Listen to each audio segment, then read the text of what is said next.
नमस्कार मु स्वागत करुच्ची न्यूज रूम को मो सहित अच्छा विजु जनता दल मुखपात्र लेलिन मोहंती सर सर एबे जहाँ गणमाध्यम रे मु खबर देखुली जे विजु जनता दल एक कथा आरोप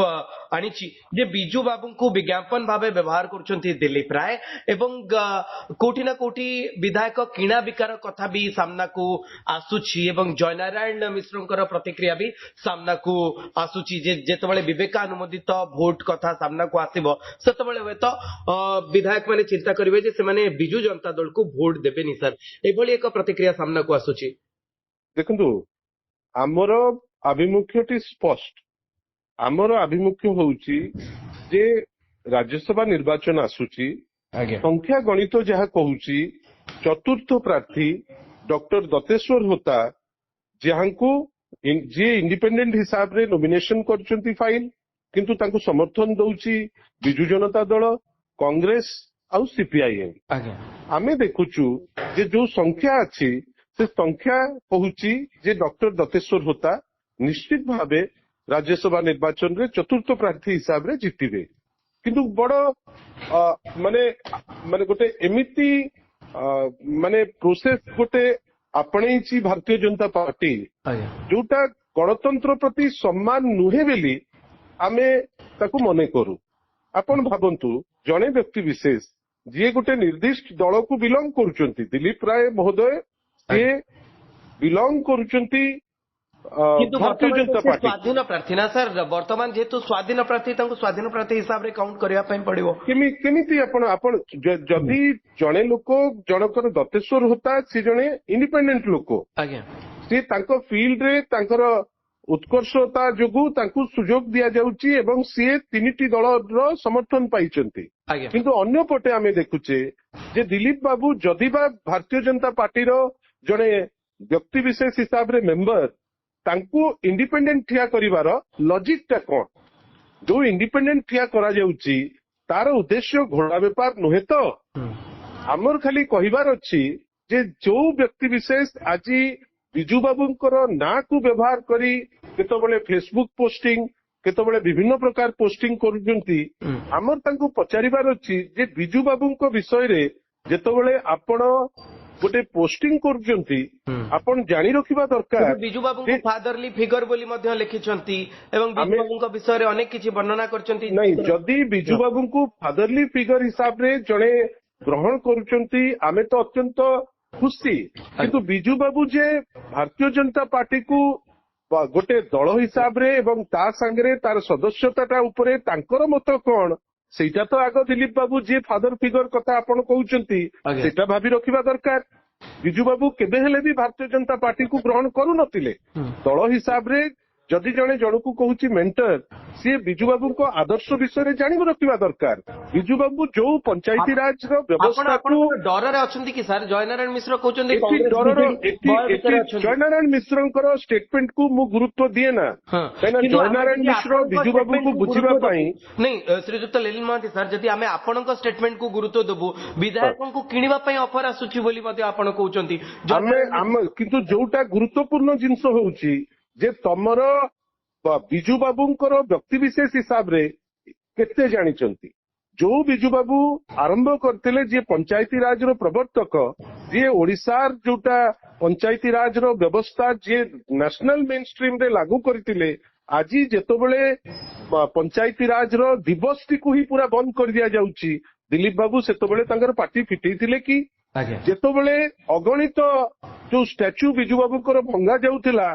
दिलीप बाबू सेतबेले काहेकि चुप रहउथिले से कोन चुप रहउथिले जे भारतीय जनता पार्टी रो जेहेतु कर्मी माने ताकू करूथिले से तांको विषय रे पदे कहिबा पई साहस रखि नथिले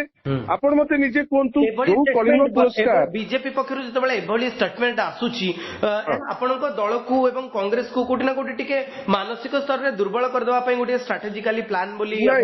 स्ट्रेटेजिकली प्लान होउची जे सेमाने चेष्टा करूचंती इशूटी को डाइवर्ट करिवे आपण जणे किंवदंती पुरुषंकर ना नउचंती आउ किए नउचंती ना जड़े व्यक्ति विशेष जी तांकर आइडियोलॉजी ऊपर विश्वास करती नहीं विजु बाबू बीजेपी को भल पाउ नथिले आपण बीजेपी रो सदस्य आपण सदस्य होइकरी इंडिपेंडेंट ठिया होचंती आमे ता ऊपर प्रश्न करवाटा कोठी भूल रहिला आपण कोंतु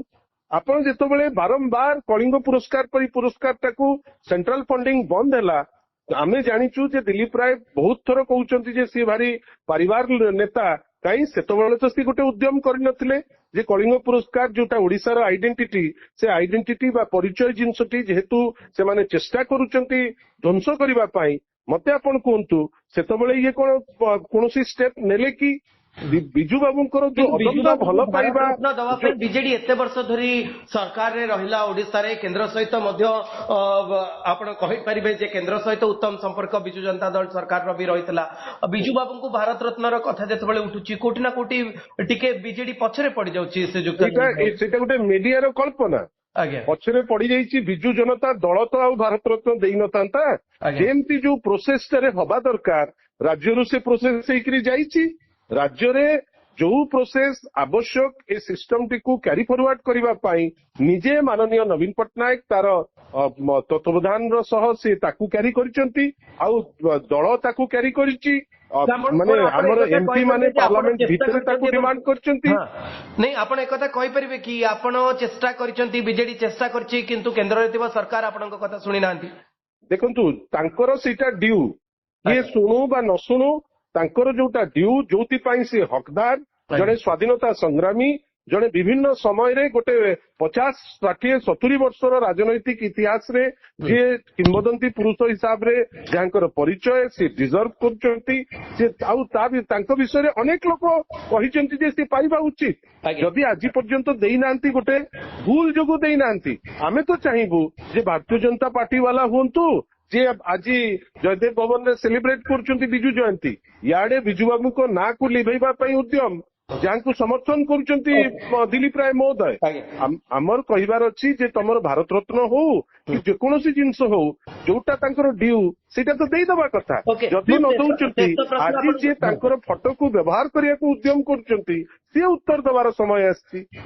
ମୁଁ ଏଇ ପ୍ରଶ୍ନ ଜାଣିବା ପାଇଁ ଚାହିଁବି ଶ୍ରୀଯୁକ୍ତ ଲେଲିନ ମହାନ୍ତି ସାର୍ ଆପଣଙ୍କଠୁ, ଯେ କିଏ ବିଧାୟକଙ୍କୁ କିଣିବା ପାଇଁ ଫୋନ କରୁଛନ୍ତି ବା ଯୋଗାଯୋଗ କରୁଛନ୍ତି, କାହା ପକ୍ଷରୁ ଏ ଯୋଗାଯୋଗ ଜାରି ରହିଛି ସାର୍? ଆପଣଙ୍କର ତ ପୁରା ଯୋଉ ଦିନ ନିଷ୍ପତ୍ତି ନେଲେ ଯେ ଜଣେ ବ୍ୟକ୍ତି ବିଶେଷ ଯିଏ ଗୋଟେ ଦଳକୁ ବିଲଙ୍ଗ କରିକିରି ଯେତେବେଳେ ଇଣ୍ଡିପେଣ୍ଡେଣ୍ଟ ଠିଆ ହଉଛି, ବର୍ତ୍ତମାନ ତ ସହର ଯାକ ଚର୍ଚ୍ଚା ଚାଲିଛି। ମତେ ତ ଲାଗୁଛି ନିର୍ବାଚିତ ପ୍ରତିନିଧି ମାନଙ୍କ ପ୍ରତି ଏଇଟା ଗୋଟେ ଅନ୍ୟାୟ।